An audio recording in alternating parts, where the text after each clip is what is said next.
Hey guys, it's James from Learn Logic Pro. We're going to look at another plugin today. We're going to look at the drum machine known by the Ultrabeat. So I'm going to go ahead and make a software instrument track here.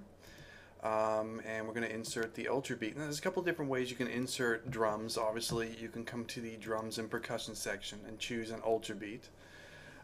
Or you can go directly to the I/O in the bottom left corner and go directly to the Ultrabeat this way. So we're going to just choose the Ultrabeat here. When the Ultrabeat open, we're going to talk about just a few aspects of this particular interface, and then we're going to look at how to program for it. On the left hand side you have a strip of different colors. These represent the different hits and different samples.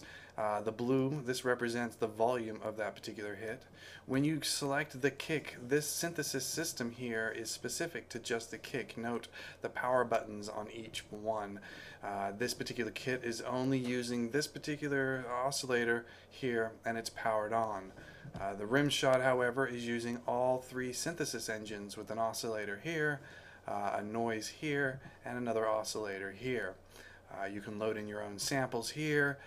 This particular device is very sophisticated, and really you should spend some time really looking at what options you have here. On the left side you notice the SQ here. That means there is a sequence.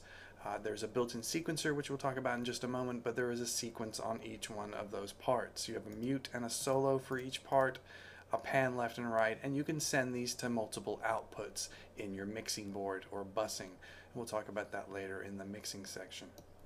So with the synthesis, I'm going to skip over this area here, and we're going to mainly talk about just the sequencer. So here in the bottom part of this particular plugin, you have a power button and a play button. You power on this sequencer, and the sequence is ready to go. If you click right here, it'll tell you what key each of the sequence is on.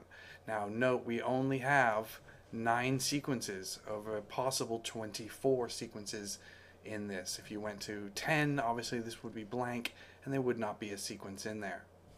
You can also turn this off, the pattern mode on or off. Having this on will allow you to actually trigger these patterns on the MIDI controller via the key that's noted, C1, D, and so on. So with this turned off, we're going to look at this particular sequencer. Now you can program each part, say the kick, you can program in here. This represents the velocity. This is gating the note, how if it's short or long. This is putting an accent on each of the notes. Now I choose to look in the full view. So if you would go to the bottom right corner, click full view, and you see what looks like a classic drum machine, reminiscent to the 606 and a lot of the Roland drum machines in the old days, where you have a matrix grid and you put notes along the grid. Here we have 32 steps, and for instance, this particular sound, you can click and just drag these notes out. Whoops, let's clean that up. So you can program really very quickly in here. Okay, you can press play, and this particular part begins to play. Now this sequence here,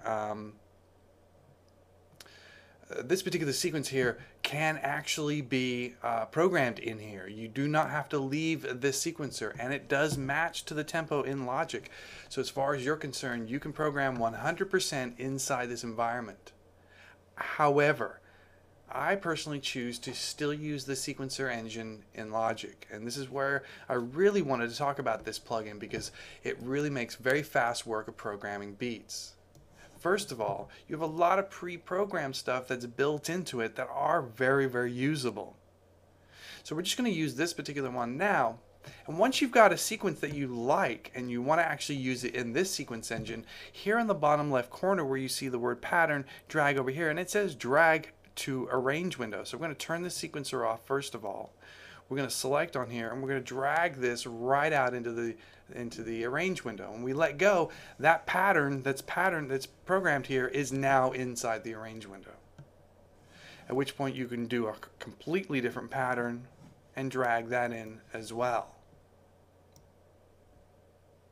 Now there's one thing that I did want to note inside the arrange window, which is demixing, and I'm going to go ahead and mix this demixing lesson inside of the Ultrabeat. So I'm actually going to take these two parts and merge them together, so it's one single part.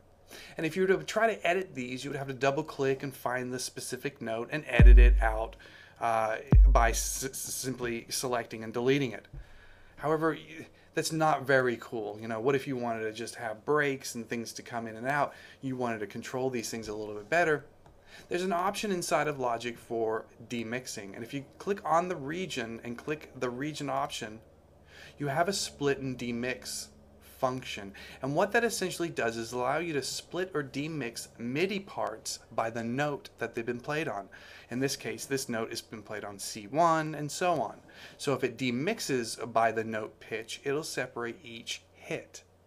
And to see that, you just simply select the region and split and demix. Now you've got kick, snare, hi-hat, all the individual parts that you would normally need to edit down here, but you have them separate up here. For instance, if you select that, now you've got them separate, and the editability is much, much nicer. The nice thing about bringing the Ultrabeat different patterns in is once they're in here, you've got the quantize engine of the sequencer of Logic that you can use instead of the normal sequencer quantizing inside the drum machine. Now once these sections are in here, you have all the different options of repeating them, muting them, soloing them, or anything else that you want to do when programming. So just to reiterate, when looking at the drum machine, the bottom section is a sequencer. Turning that on allows you to actually program different drum parts. You have multiple places to program, some that are pre-programmed for you, and sections for your own user-defined programs. Once you've actually created a beat and you enjoy that section, you drag from this area right into the arrange window, at which point it adds into the appropriate track that's been selected. That's it. Programming inside the Ultrabeat drum machine. Something you guys should really have fun with. Thanks very much.